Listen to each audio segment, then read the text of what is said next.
welcome everybody to our work in progress meeting.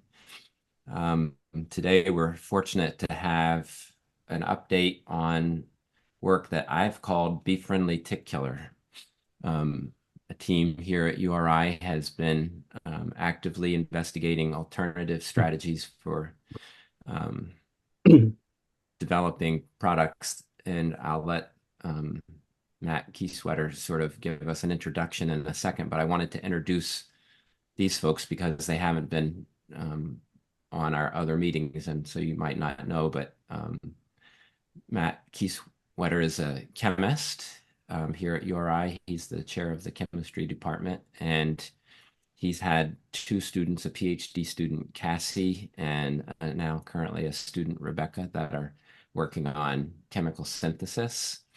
And then we have enrolled what I call our B group, which includes Steve Alm, a professor of entomology, and a few of his associates, Casey Johnson and Emma Tondre. And then our tick group, which includes Chantal Sengsourinho, who is our master's student, and Megan Dyer, who is our research associate that also is sort of leading the effort with our tick rearing facility. So it's a nice collaborative group working on this problem, and it relates specifically to what our other project, Itch, is all about, because we're looking for what motivates people to do residential tick control and also what turns them off from it. And one of the things that we hear a lot, and maybe the Itch survey will bring this out, is that people are concerned about the impact of applying pesticides on pollinators. And so if we could develop pesticides that are a little less toxic to pollinators, that might help people make decisions for doing residential tick control. And so that's sort of the genesis of this idea. Before we get started, are there any other comments people want to make, feel like they want to make to the NUVEC group? You can raise your hand, and if you do, and I'll try and monitor the chat. So if you have something you want to say, just put it in the chat as well. But so we have a brief presentation and hopefully a little discussion about the progress that the team has made on developing eco-friendly tick control products. So I'll let Matt take it away if that's all right. Steve's controlling the slides. All right, he's already moving me along here. Okay. Yeah. Thanks, Steve. You might want to start, Matt, just with a little bit of your own background before. I know Steve's anxious to move it along, but Yeah, so like Tom said, I'm an organic chemist, but I'm an okay guy anyway. And so I'm a little bit kind of the odd person out maybe in this group. Um, so we've been working, Steve and I have been working together on some other things when this idea kind of came up.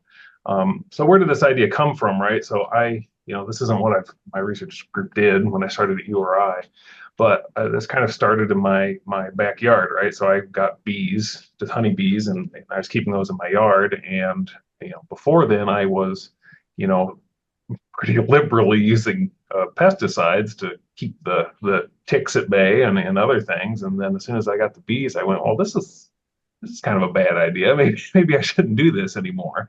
Um, but you still have concern about ticks and mostly ticks, but other things. And then then that thought creeps in. You go, well, wouldn't it be great if you had a pesticide that would control the ticks but not hurt anything else? The things, my bees, the things you don't want it to hurt, wild bees, which are arguably as or more important than honeybees.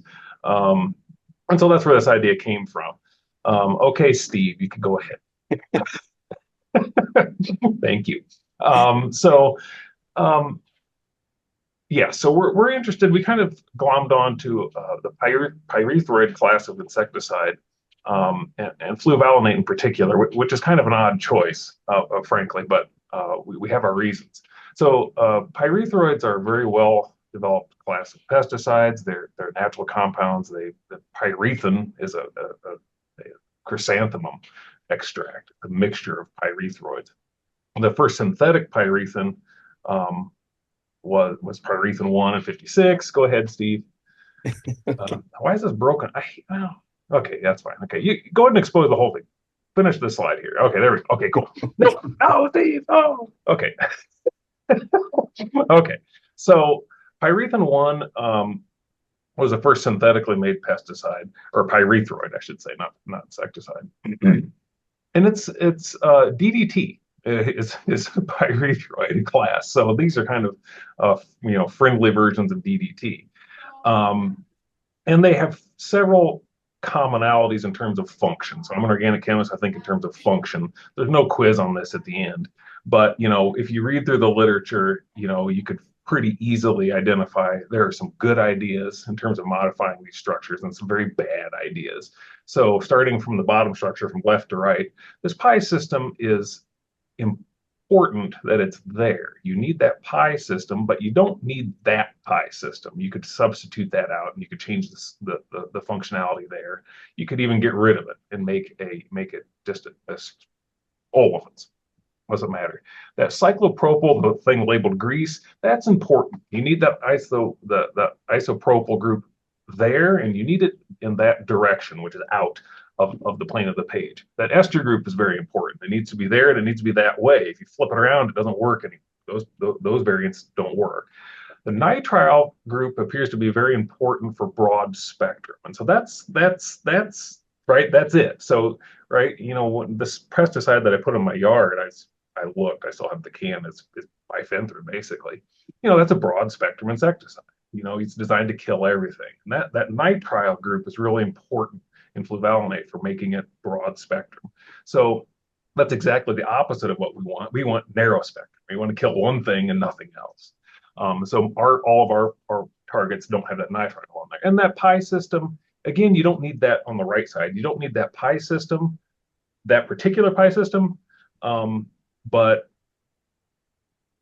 basically you do. We don't want to muck with that. That's a really effective substituent. So this is just reading the literature. Okay, next page. You're such a good projector. We So should this we should have rehearsed this. Yeah, what were we thinking? Okay. So let's go through each of these one at a time. No, I'm kidding. Let's this is kind of like the "you are here" version of that universe map. I mean, there are dozens of pyrethroids that are known, commercialized, and used. This is a very well studied class of pesticide. Okay, and so and the reason that we like them, for among other reasons, is that they don't persist as much as other pesticides. They do break down. They're not very toxic to higher mammals, mostly, and fish. And so there are a lot of things to like about these. Okay, next slide. All right. So yeah, well, okay, yeah, those are beautiful. Okay, everybody knows permethrin, bifenthrin, and fluvalinate. Obviously, in the tick world, fluvalinate again is not very commonly used for ticks. But there's a reason me as the chemist kind of glommed onto that structure. I'll tell you about that next. Okay, so the reason we picked fluvalinate, even though it's kind of an odd choice for ticks, it turns out it's a very good choice for Varroa, which Steve and I are interested in.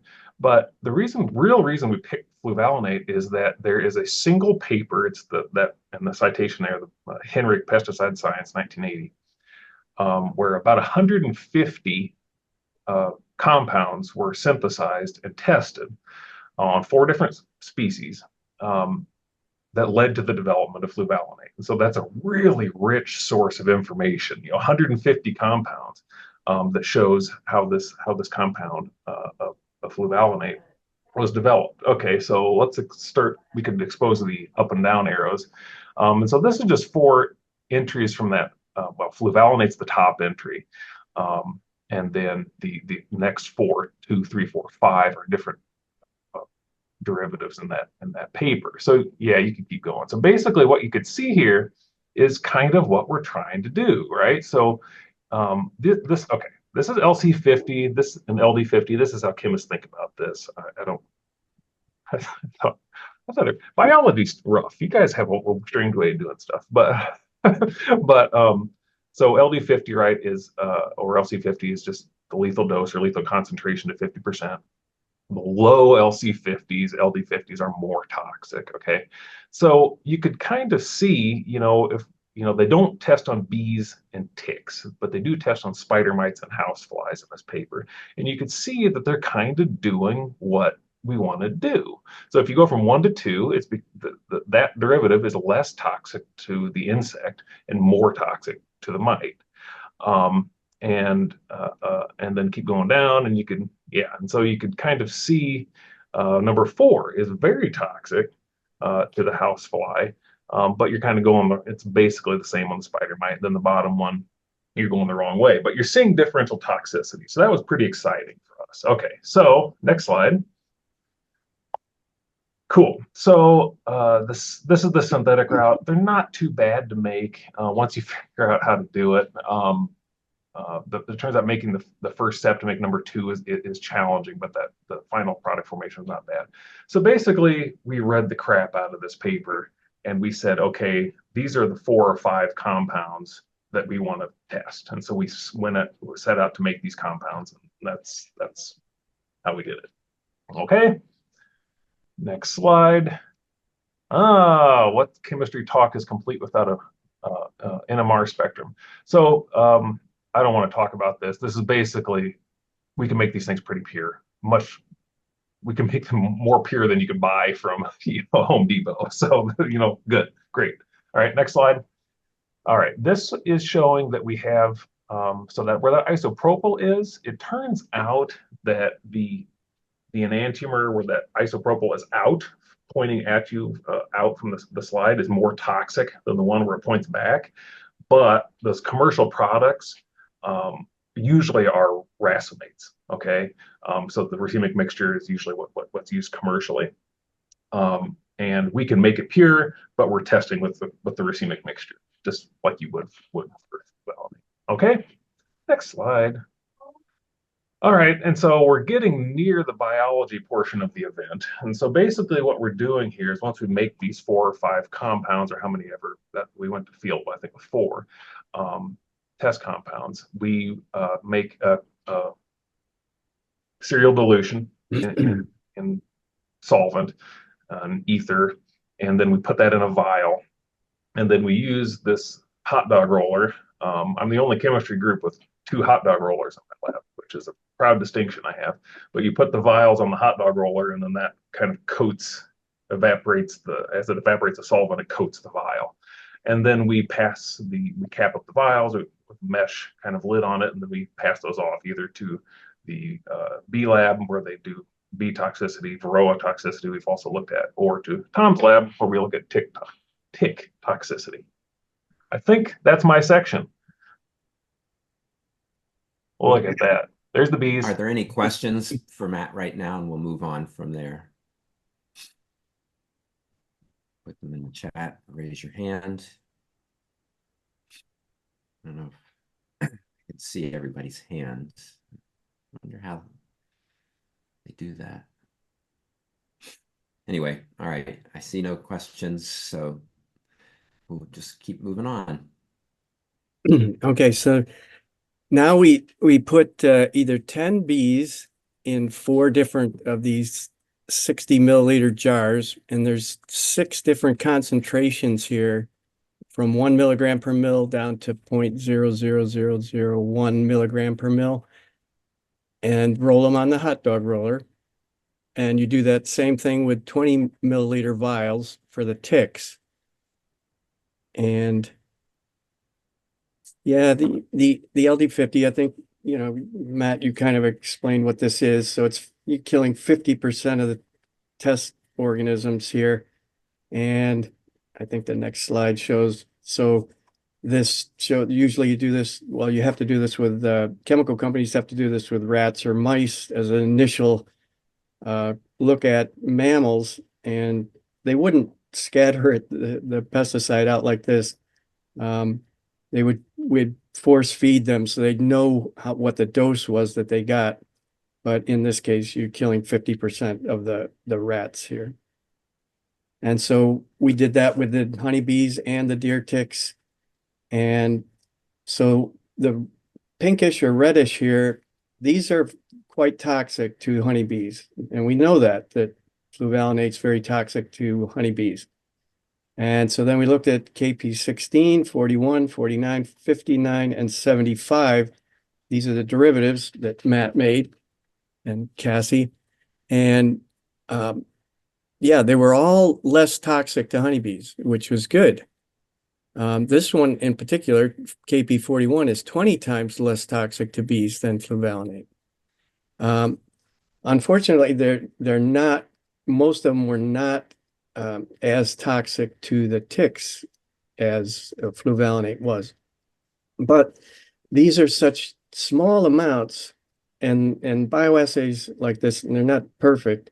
So when we get to the field aspect here in a few slides, I think you can see that this is not necessarily all that bad, where it's 46 times less toxic to ticks. But I'll wait to explain that a little more after Chantal does her field aspect here. And then I put it in nanograms because of all those zeros there. So these are very small amounts. Okay, I think we have, okay, so Chantal. Hi, can you hear me? Yeah. Yes. Okay. So this past summer, we were able to test KP 75 in the field, along with some various other minimum risk pesticides. So in this top photo, you can see the forest setup. We put out a bunch of PVC rings that are called arenas within a bunch of microplots. And then there are 2 rings in each microplot. So one ring is for a knockdown treatment, and the second ring is for a residual treatment. So the knockdown treatment is used to measure how effective the product is for 14 days, which is a standard amount of time that products claim to control for. And then the second ring, the residual treatment, measures whether or not the products still have any effect after they've been exposed to the elements for 14 days. So for this, each treatment had 5 replicates or arenas. And on the first day, we put 60 lab-reared nymphal black-legged ticks in each of the knockdown arenas, which you can see in the bottom left photo. We let the ticks acclimate for a day, and then the next day we sprayed every single knockdown arena, every arena in the whole project with their specific treatments. And then for the next 2 weeks, I sampled all the knockdown arenas only for living ticks 3 different times. And so after those 14 days, the knockdown trials concluded, and then I started the residual trials. So on day 15, we put 60 ticks in each of the residual arenas only. And then we did not spray them again since we're looking for residual effects from all the products. So for this, I tested a 0.1 milligram concentration of KP75 and a 1 milligram concentration. I also tested taufluvalinate, since that's what it was derived from. And then bifenthrin was the positive control, since it's the industry standard. The next slide. So these were our field results. I normalized the results using Abbott's formula, which compares the results of the treated plots to the negative control plots, which are ether and water. I also included ether in the test because that's how we mixed the solutions for application in the field for KP75. And then bifenthrin has its 100% efficacy rate when compared with water. And then taufluvalinate had 97.41%. And then the KP75 1 milligram had a 99.02% efficacy rate. And the 0.1 wasn't bad either. It still had about an 80% efficacy rate. And then for the following 2 weeks for the residual, we found that the 0.1 concentration and tau fluvalinate dropped a lot, but the 1 milligram concentration was comparable to bifenthrin at about 95%.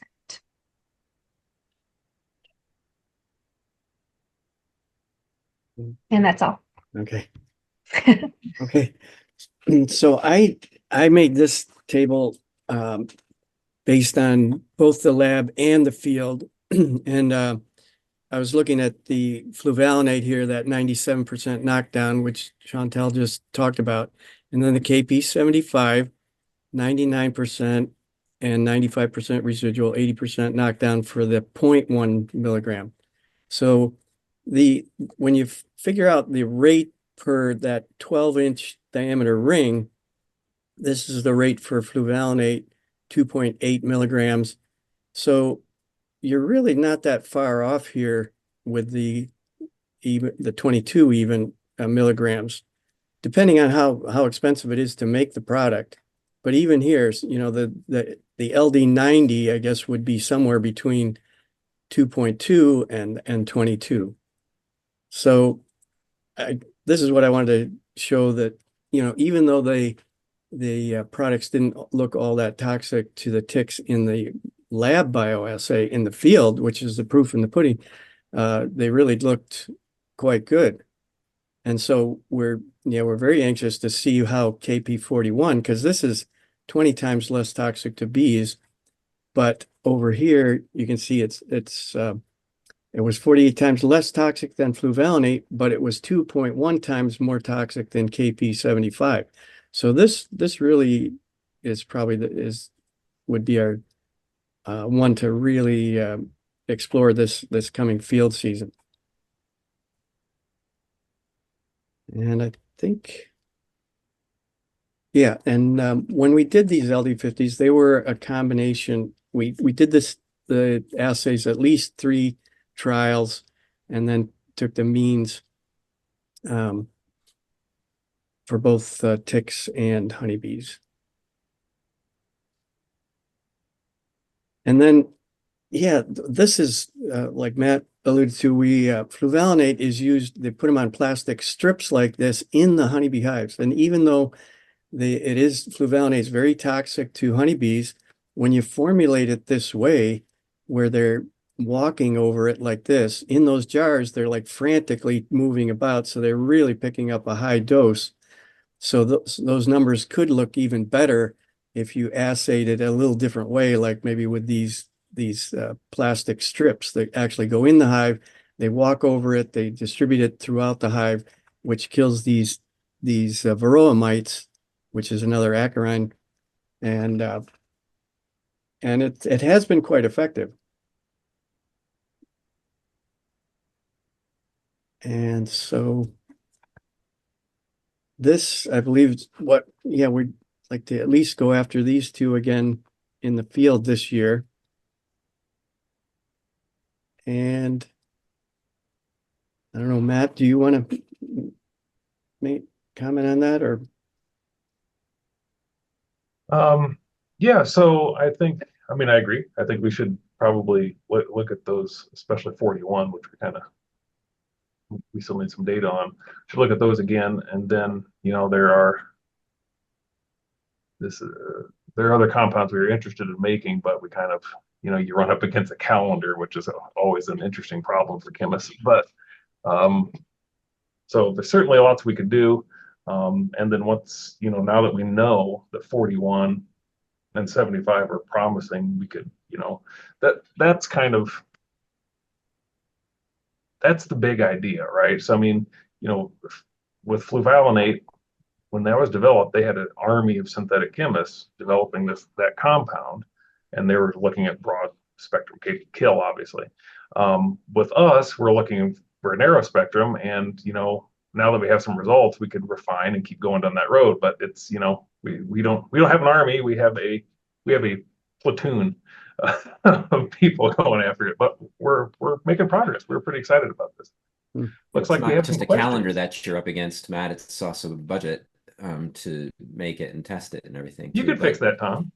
Yeah, well, I can't fix it, but I think the point that you're making is that with, you know, some guided selections, you were pretty successful out of five things that you synthesized. Two did show differential toxicity, and in some cases, perhaps it will, you know, help answer the sort of the pesticide marketing question of, well, this is less toxic to bees, which might be all that's needed for motivating people to consider using an effective product that also is less toxic to pollinators. But I don't know if there's any more slides. I think, Yeah, I think this just sums up what you guys showed nicely. There are two potential candidates, one that we're very excited to see what happens this year, 41, and potentially others that could be, you know, evaluated in both lab and field trials to see how they might play out. So we have a couple of questions. Nell, you have your hand up first, it looks like. Right. I was just wanting to know if you had run any arenas without any treatment at all as a control to see how much mortality there was just from environmental conditions. Well, so we have water controls, but I'll let Chantal speak to that. Yeah, I was just gonna say we sprayed some with water only. So that's kind of like the elements. And did you see there was no mortality in those, or Slide I'm just 14, wondering if Steve. there's any inflation in the mortality based on.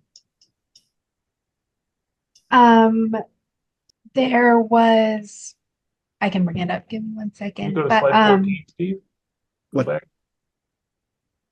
you want to go back?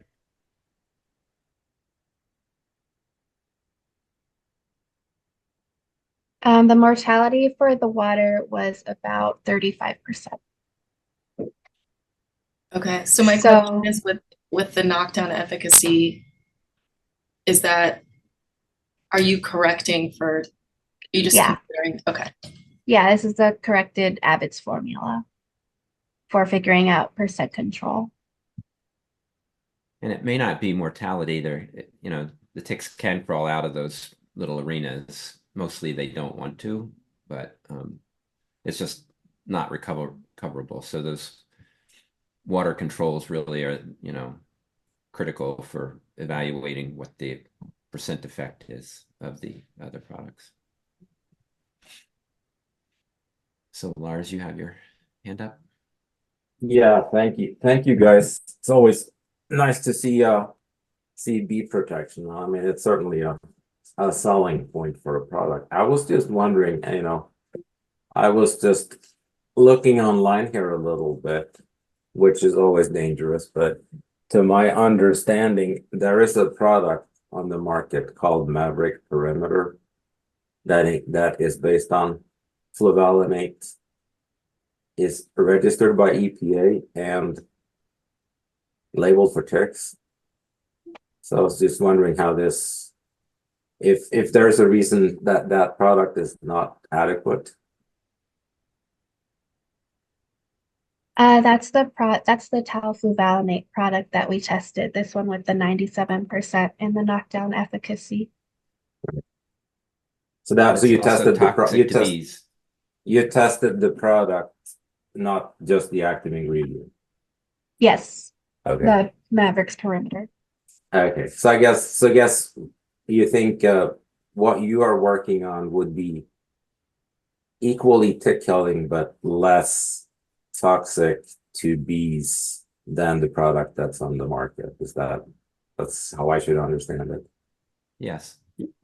It also looks like it has a much higher residual efficacy. Okay. Yeah, So then that's the whole point, is being able to say that it's been evaluated and is less toxic to bees than the standard products. Okay. I just wasn't clear from the presentation that the comparison was the standard product that was already on the market.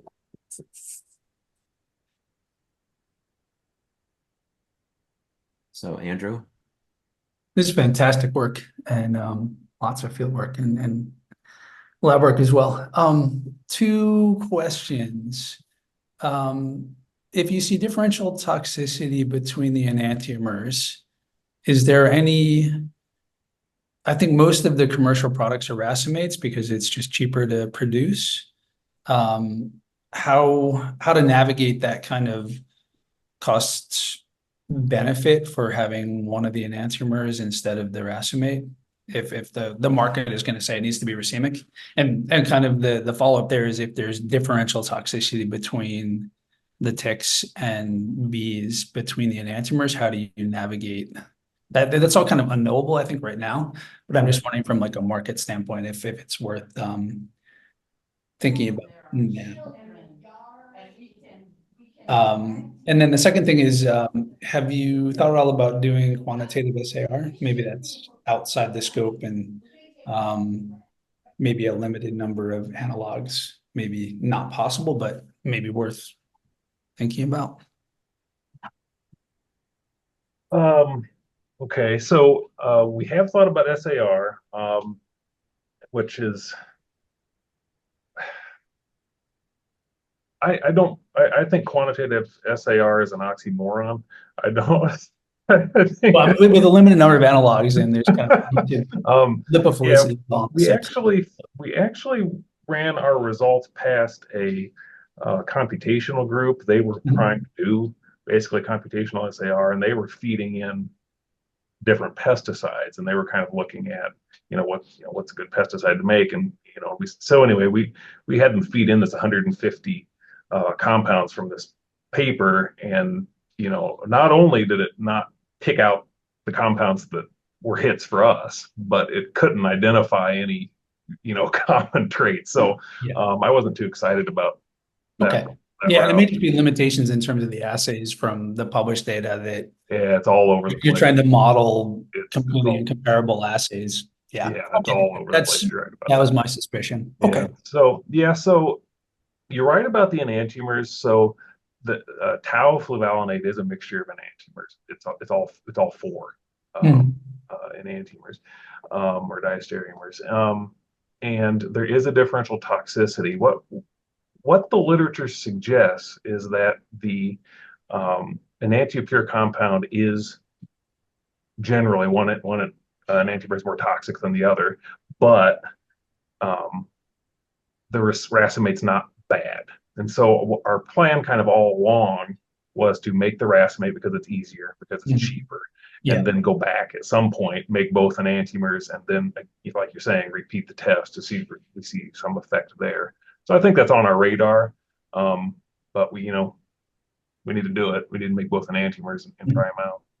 Yeah, it's just if the two enantiomers have different relative toxicities between the two species or between the two target organisms, that could be very useful or problematic depending on which way it falls, I guess.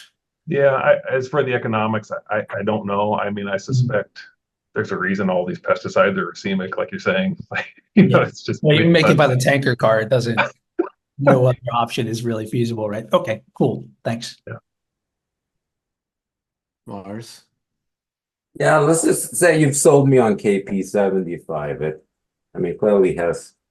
It clearly has a better residual efficacy against ticks than the product on the market.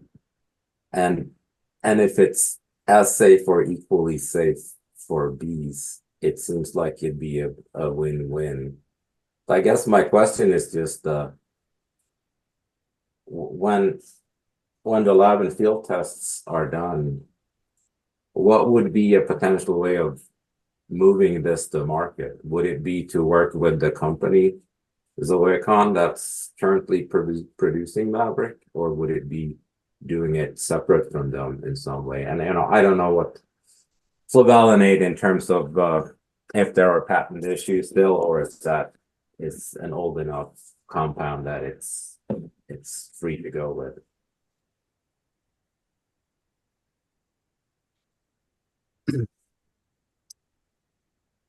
Yeah, I think fluvalinate's off patent now, and I have seen some kind of seemingly low market uses for certain pyrethroids. So I think there are some companies that would be interested. Because it's not it's, like Matt said, they usually go for a very broad spectrum to, kill more pests. So if we go the other way and narrow it, they don't make as much money, but there are companies that seem to go for those smaller markets. No, I appreciate that. This is just something I'm always terrorizing everyone with in terms of people working on developing new and better products that thinking about the commercialization side of it, because it's long and complicated, and it requires an industry partner to move things forward. So I was just curious about that. I think that one thing that would be interesting and may come out of the itch data is just what proportion of people are not doing tick management, residential tick management, because of their potential concerns for harming pollinators, and so they're opting for natural products. But we know from some of the work that we've done before, and Chantal has been doing, that some of these natural products are just not quite ready for prime time tick control yet. And so, it gets down to the education message. Like, if you have an alternative, up to this point, we didn't have really anything outside of the whole host of natural products that I don't even think they make a claim about the impact on. They make an assumption that they're not hurting anything, but they're not hurting the ticks too much either. They don't say that, but being able to actually go in and say, well, we've tested this, its toxicity to pollinators, honeybees in particular, and it's less toxic. And so that would be, I think, the selling point to one of these smaller companies that, we might be able to interest in going ahead and trying to develop a product that's, seems to be less toxic to pollinators. Also, I think that the sort of skirted over it, the real reason that we got started with this was Matt and Steve were worrying more about varroa mites, and that's a big problem for beehives. And at the time, they were having trouble sourcing enough varroa mites to do the assays, and so they came to me and said, "Well, but your ticks are about like varroa mites in that regard." And so that's how we got started with this. Seemed like a real cockamamie thing to me, but I was a go along guy, and Megan's a reluctantly go along gal sometimes, and so we had provided them these ticks, and then we started seeing this differential toxicity with ticks. And I don't know, Matt, the light bulb had already gone off in his head, but it finally went off in my head, and hey, maybe we could develop a bee friendlier tick killer.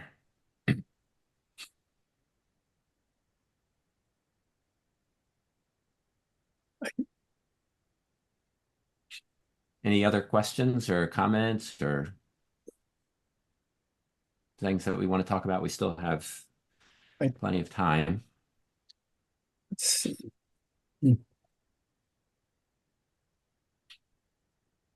I thought I'd like to show this slide. Let's see if I can get to it here.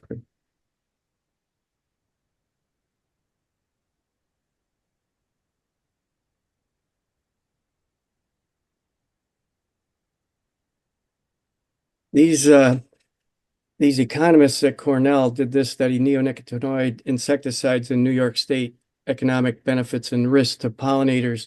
This came out in 2022. And one of the things that struck me out of this particular publication was the acute insecticide toxicity loading to the environment that they came up with. And so this in blue here is the neonicotinoids. And it's not only pollinators that we're worried about. It's all insects that seem to be taking a nosedive, and these So maybe some of these companies would go for less broad spectrum to knock this back down. So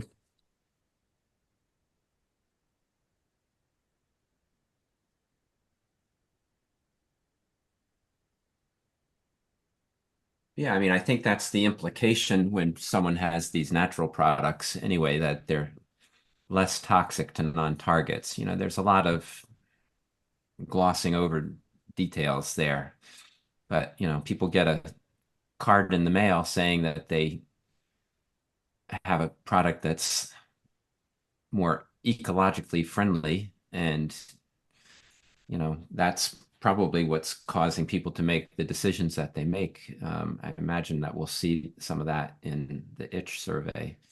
And so being able to sort of fine tune that message a little bit more with actual products that on the back end have tick control capabilities rather than not so much, I think is a valuable contribution to residential tick control.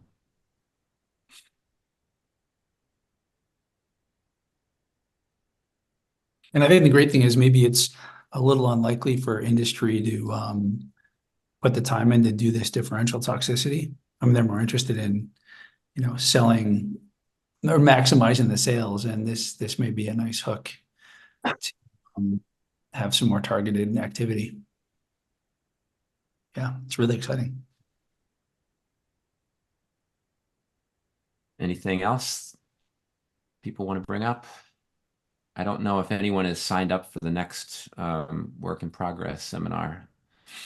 I think that is going to be my group, and we were going to present some of our work on the questing behavior in those field Great. trials. Great, that sounds good. So that's in 2 weeks. Yeah, March 13th, is that right?